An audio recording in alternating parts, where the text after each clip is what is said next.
Ini kan tidak dibahas itu, gitu loh. Nggak dibahas itu, ini dibahasnya saling beradu argumen. Oke, nggak masalah. Beradu argumen nggak masalah, itu sehat secara akademik. Namun jangan pernah menyentuh otoritas keilmuan orang lain. Ini ada etika, ada kode etik yang harus dijaga. Kalau sesama akademisi ya kita hanya menyerang secara argumen saja, menyerang terhadap metodologinya, kerangka berpikirnya, oke, nggak masalah. Tapi jangan pernah sekali-sekali membuat judul ataupun sebut-sebutannya lah menyerang personal dengan sebutan misalkan pro Kiaimat menfitnah. Ini sudah menjadi sebuah vonis. Mereka memvonis sebelum beradu argumen. Inilah yang menjadi sebuah persepsi publik. Mereka merekayasa narasi supaya publik itu dikunci, supaya publik tidak mau mengkritik. Ini jadi masalah. Ya, polanya berurutan ya, memunculkan ancaman moral, misalkan gini. Saat ini ada operasi hitam yang ingin memisahkan habaib dengan ulama. Ini polanya. Memunculkan dulu ancamannya. Ya, supaya apa? Supaya tidak mudah untuk dibantah atau dikritik. Nah, setelah itu baru berbicara narasi-narasi, baru nanti ulama besar di bawah. Ya. Setelah ulama besar di bawah, ini kan membuat sebuah artinya melegitimate narasi yang disampaikan, ya. Setelah itu baru mengutip kitab. Mungkin kitab atau mungkin mereferensi sumber-sumber referensi tokoh-tokoh besar, ilmuwan besar itu ya. Namun tidak menjelaskan konteks metodologisnya, itu penting.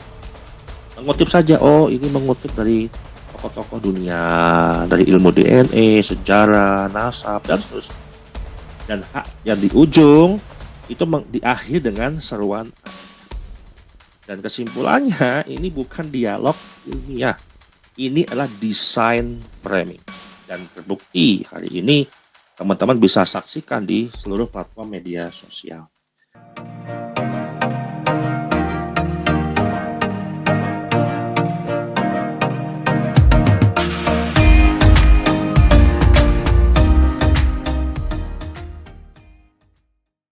Pembelaan terhadap kritik nasab Alawi tidak berkembang sebagai sebuah bantahan ilmiah, melainkan direkayasa menjadi sebuah gimmick sosial dengan memanfaatkan simbol ulama besar, kemudian kutipan-kutipan kitab, dan framing adab, di mana tujuannya untuk mengaburkan tuntutan verifikasi ilmiah termasuk DNA, kemudian kronologi hijrah, kemudian kritik terhadap sanad nasab. Nah, ini bukan sebuah tuduhan, tapi ini adalah pola diskursif yang saya melihat pola-pola ini berulang dan bisa dilacak secara empiris di media sosial. Terlebih lagi data saya fokus dalam kurun waktu kurang lebih 1 tahun ini, 1 tahun ke belakang lah gitu ya. Dan bisa diverifikasi karena datanya sudah ada di seluruh platform media sosial. Nah, mengapa kritik ilmiah terhadap nasab Mbak Alawi ini selalu dijawab dengan framing terhadap siapa yang mengkritik.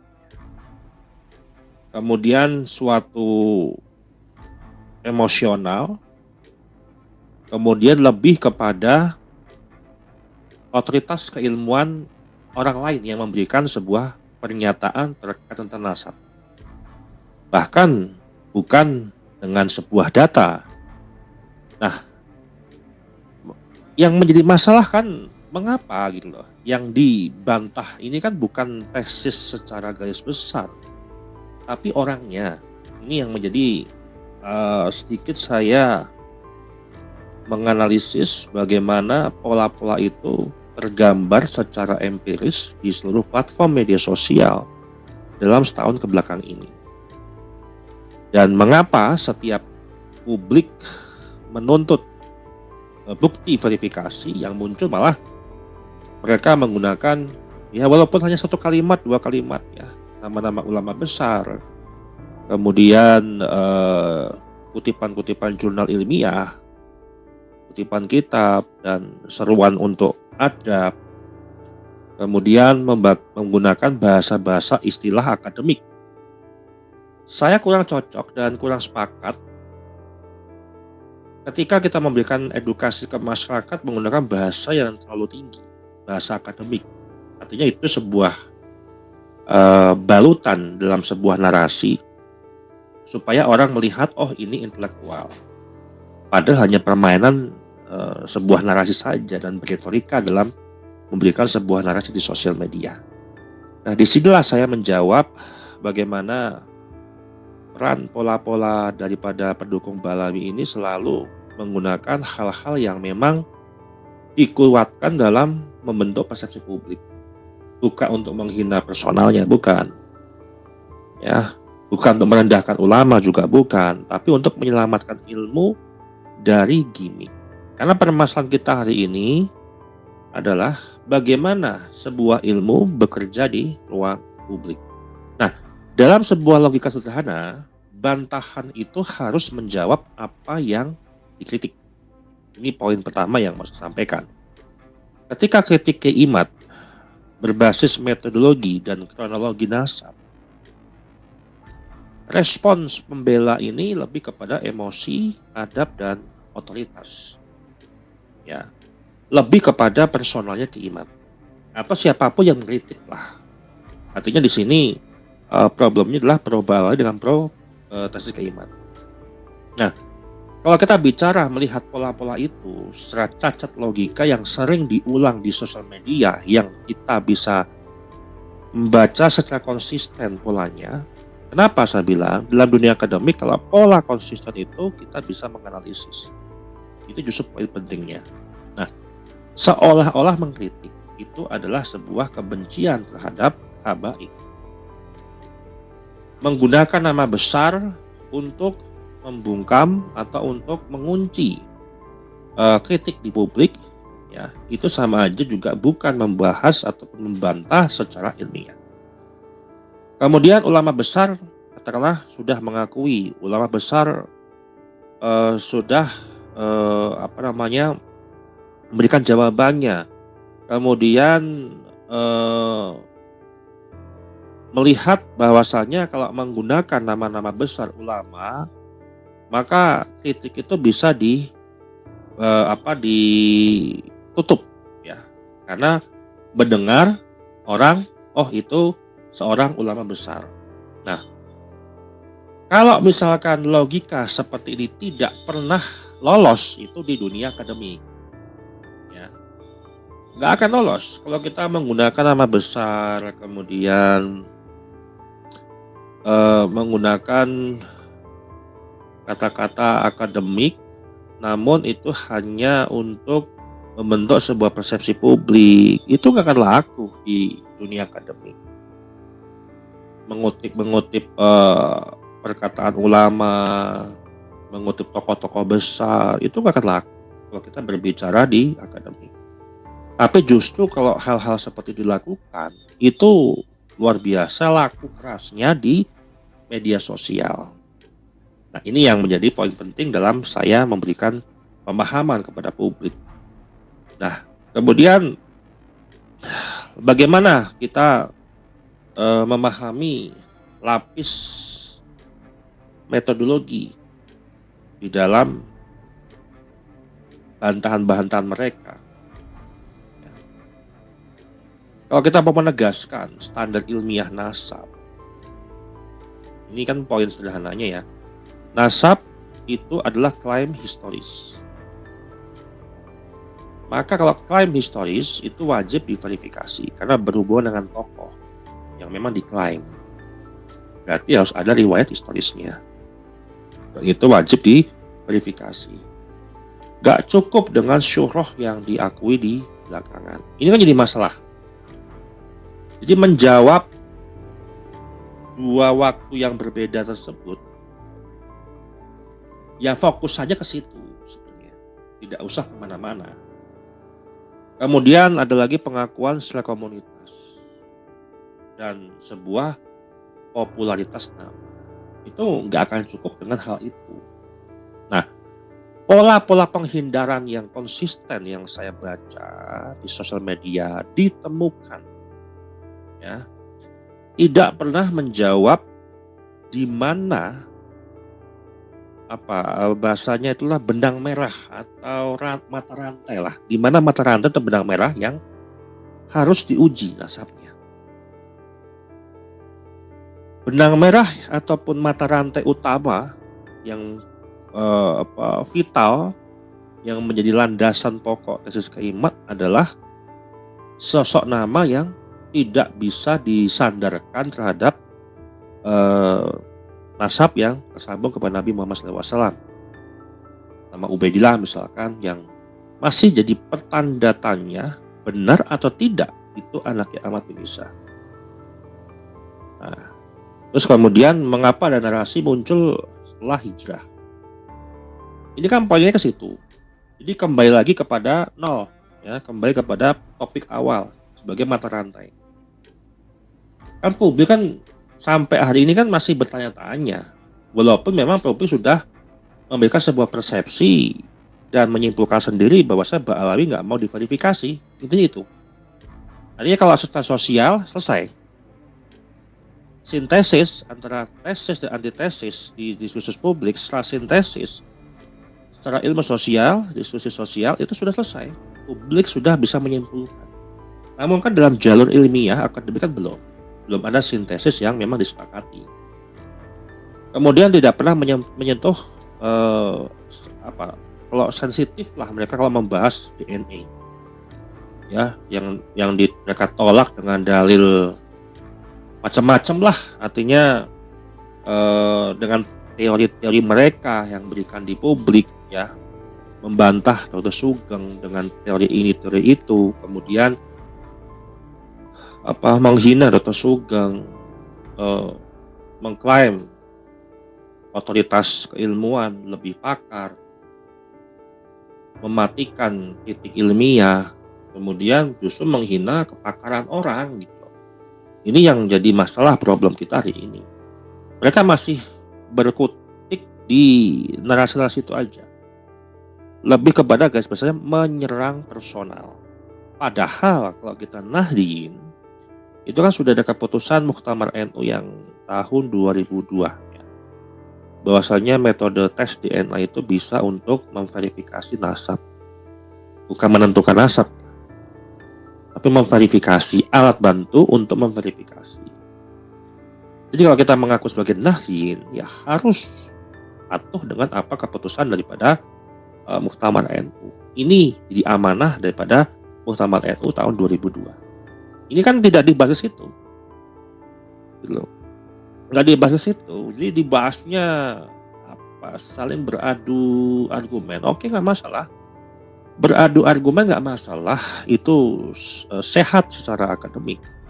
Namun jangan pernah menyentuh otoritas keilmuan orang lain. Ini ada etika, ada kode etik yang harus dijaga. Kalau sesama akademisi ya kita hanya menyerang secara argumen saja, menyerang terhadap metodologinya, rangka berpikirnya, oke, nggak masalah. Tapi jangan pernah sekali-sekali membuat judul ataupun sebut-sebutannya lah menyerang personal dengan sebutan misalkan Pro Keimat menfitnah. Ini sudah menjadi sebuah vonis. Mereka memvonis sebelum beradu argumen. Inilah yang menjadi sebuah persepsi publik. Mereka merekayasa narasi supaya publik itu dikunci, supaya publik tidak mau mengkritik. Ini masalah, ya. Ketika metodenya dituntut, yang diberikan adalah kutipan-kutipan, yang diberikan adalah mendompleng nama-nama tokoh besar, masuk ulama-ulama besar, ya, supaya publik tidak mau untuk mengkritik. Nah, dalam lapisan etika keilmuan, kalau kita bicara sederhana bahasanya, distorsi makna adab, ya. Adab dalam Islam itu kan bukan alat sensor, ya. Ulama besar dikritik dalam kitab itu wajar. Tapi hari ini nama ulama dipakai untuk menghentikan kritik. Coba teman-teman perhatikan. Entah itu dalam 1-2 kalimat, entah dalam 1-2-3 kata atau berapapun, di dalam satu narasi video, pembela Balawi selalu mengutip, menggunakan ulama-ulama, ya. Pola itu adalah pola yang sangat konsisten. Walaupun ada beberapa yang tidak, tapi kebanyakan secara konsisten mereka menggunakan nama-nama besar. Entah dipakai klaim untuk membela diri, ya, atau diklaim untuk memberikan sebuah referensi. Nah, temuan-temuan sosial media ini yang selalu saya amati selama kurun waktu polemik nasab, ya. Bahkan yang paling ekstrim, atau bukan ekstrim ya, yang paling banyak ditemukan di kolom-kolom komentar itu adalah temuan-temuan yang lebih menyudutkan terhadap pengkritik, ya, siapapun itu komentarnya. Misal dengan kata, siapa Anda, ya kan, dibanding dengan Syekh Nawawi Al-Bantani misalkan. Oh, berarti Anda lebih pintar dong daripada Syekh Nawawi Al-Bantani. Oh, berarti Anda lebih berilmu daripada Mbah Hashim, dan seterusnya. Akhirnya apa? Memvonis kekurangan dalil, kekurangan argumen, akhirnya memvonis membalik. Artinya kan bekerja. Rekayasa opini publik bekerja, menggunakan nama besar hanya untuk menutup kritik. Ini bekerja. Inilah yang kita analisis selama beberapa periode. Ini bukan soal etika. Ya. Ini justru feodalisme simbolik. Etika yang dilarang memverifikasi bukan sebuah etika Islam, tapi etika kekuasaan simbol. Jadi kalau mereka mengklaim, memvonis, ya berarti Anda nggak beradab, Anda nggak beretika dengan ulama-ulama dahulu, Anda berarti tidak menghormati ulama-ulama dahulu, yaitu klaim memvonis, ya, atas apa yang mereka klaim. Ini berhasil secara rekayasa opini, mereka berhasil. Nah, ini yang menjadi masalah. Yang kembali lagi pada topik kita pada episode kali ini, lapis komunikasi publik, ya, transformasi ilmu yang justru akan berubah menjadi sebuah gimmick. Dari kajian akademik berubah menjadi sebuah kajian sosial. Ini yang saya analisis selama beberapa episode, ya. Dari beberapa riset sosial media yang saya lakukan, video pendek daripada pembela Balawi ini lebih dominan. Ya, video pendek yang berbau emosional itu lebih dominan. Karena memang algoritma menciptakan itu. Kemudian judul provokatif, ya, pembenci habaib, pemfitnah habaib, begal nasab, ya, itu adalah framing kata-kata kalimat yang memang disematkan dalam algoritma sosial media. Ini yang menjadi video-video mereka itu dilihat dan menjadi sebuah diskusi di kolom komentar. Artinya apa? Kalau video itu dengan views-nya banyak, kemudian komentarnya banyak, itu kan membuat algoritmanya naik. Oh, berarti video ini menarik, banyak yang berkomentar, dan seterusnya. Dan narasinya adalah victimhood, ya, victimhood. Nah, ini menjadi pola-pola di dalam saya meriset di sosial media. Nah, pola narasi gimmick pro Ba'alawi ini saya bagi di 4. Yang pertama, memunculkan ancaman moral. Karena kalau kita bicara apa yang menjadi masalah dalam polemik nasab itu, yang pertama adalah ini adalah masalah epistemologi. Ya, di mana masalahnya adalah bagaimana ilmu bekerja di ruang publik. Dari kajian akademik bergeser sudah menjadi sebuah kajian sosial, supaya membuat persepsi publik itu bisa mereka atur, bisa mereka kendalikan. Kemudian kedua, menghadirkan nama ulama besar. Ini sudah nggak asing, bahkan polanya memang seperti itu. Dan pola yang konsisten itulah yang memang harus kita analisis. Kenapa ada pola narasi mereka selalu menggunakan atau menghadirkan nama ulama-ulama besar? Tujuannya apa sih? Kalau kita bisa menganalisis gitu ya. Kemudian mengutip kitab tanpa konteks metodologisnya. Kenapa? Di dalam membantah antitesis membantah tesis ya di dalam antitesis Balawi, ada urutannya. Yang pertama, bagaimana itu berbicara terkait kerangka berpikir. Kemudian kedua, metodologisnya harus disampaikan, harus membedah itu dulu. Baru kita berbicara terkait tentang temuan inti, temuan masalah, dan sumber-sumber referensi, baru ke kesimpulan. Mereka melewati alur itu, langsung ke kesimpulan. Kemudian narik datanya di dalam sebuah temuan yang mereka anggap itu adalah sebuah pembenaran. Dan supaya memberikan sebuah vonis terhadap siapa yang mengkritik. Ini kan sebenarnya adalah susunan narasi yang mereka kemas supaya publik itu tidak akan bisa membantah atau tidak bisa mengkritik. Publik diam. Ini publik yang awam ya. Sasarannya bukan publik yang kritis. Publik yang awam itu akan berhenti untuk mengkritik. Nah, kemudian dengan mengakhiri dengan seruan adab. Ini polanya berurutan ya, memunculkan ancaman moral, misalkan gini, saat ini ada operasi hitam yang ingin memisahkan habaib dengan ulama. Ini polanya, memunculkan dulu ancamannya, ya supaya apa? Supaya tidak mudah untuk dibantah atau dikritik. Nah setelah itu baru berbicara narasi-narasi, baru nanti ulama besar di bawah, ya.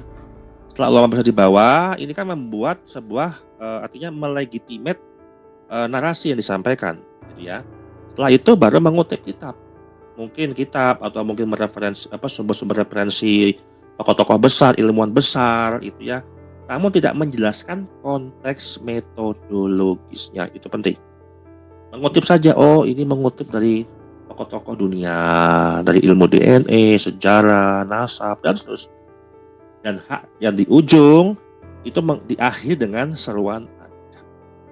Dan kesimpulannya ini bukan dialog ilmiah, ini adalah desain framing.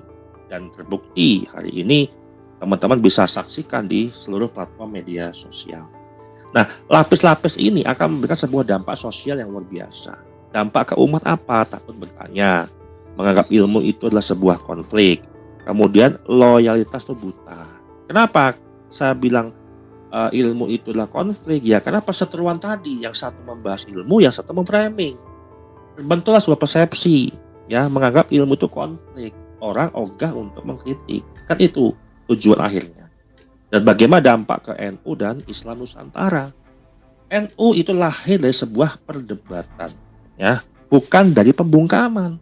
Perdebatan ilmu boleh ilmu lawan ilmu, bukan ilmu dilawan dengan framing atau ilmu dilawan dengan gimmick. Kalau kritik nasab itu dianggap tabu, ya, maka NU kehilangan roh intelektualnya. Dan akan muncul nanti intelektual NU yang akan mendukung keilmuan di dalam kita berorganisasi di Nahdlatul Ulama. Kan itu masalahnya. Nah, di sini paham bagaimana mereka menggeser narasi publik ini bukan lebih kepada keilmuan, namun sebagai gimmick, ya gimmick sosial. Dan memang itu wacananya seperti itu, menggeser kajian akademik kepada kajian sosial. Ya, nah kita ini tidak sedang menyaksikan bantahan ilmiah, itu jelas. Kalau publik yang paham, jeli dan rasional dan bisa berpikir secara akal sehat. Yang kita lihat ini adalah pergeseran dari akademik ke gimmick sosial. Ini adalah narasi besar yang mereka bangun, yang polanya konsisten setiap video-video yang mereka buat. Kalaupun misal ya nasab mereka itu benar, ya gak takutlah untuk diuji dengan verifikasi apapun. Ya sudahlah, biar gak ribut-ribut. Nasab saya benar kok, sok uji tes DNA, ya gak masalah. Salah atau benar di situnya, ya kan bisa didebatkan di situ. Metodenya apa dengan tes DNA? Didebatkanlah metodologinya, bukan didebatkan orangnya yang mengkritik. Ya, debat itu adalah debat metodologi. Kalau datanya sudah benar, ya, kemudian hasilnya bisa salah, oh berarti metodologinya. Tapi data kan udah benar, gitu ya. Berarti yang didebatkanlah metodologinya. Seperti halnya kita meriset sosial media. Data sosial media itu tidak bisa dibantah karena ada di setiap platform sosial media dan siapapun juga bisa mengakses secara publik. Kalau misalkan hasil menunjukkan itu tidak sesuai dengan fakta atau apa yang didebatkan, itulah metodologinya, bukan datanya. Kan data itu sudah ada gitu loh. Dan jika ilmu dikalahkan oleh gimmick, ya ini paling penting nih teman-teman, maka yang rusak bukan Ba'alawi atau pengkritiknya, bukan, tapi masa depan keilmuan Islam. Ini yang jadi masalah. Ya, kesimpulan ataupun ringkasan temuan-temuan pola pembela Ba'alawi yang saya simpulkan pada episode kali ini, yang pertama adalah pola konsisten. Ya, pola konsisten menghindari verifikasi itu jelas ya, mengganti legitimasi gitu ya. Kemudian menolak DNA yaitu membungkus dengan adab. Kemudian kutip-kutipan ulama ataupun tokoh-tokoh itu tanpa membahas sebuah metode. Dan emosional itu bukan sebuah argumentatif. Jadi kesimpulan secara akademik, pembelaan Ba'alawi hari ini lebih berfungsi sebagai strategi komunikasi media massa daripada bantahan ilmiah ataupun sebuah bukti ketersambungan nasabnya Ba'alawi terhadap Nabi Muhammad SAW. Demikian yang saya sampaikan. Terima kasih.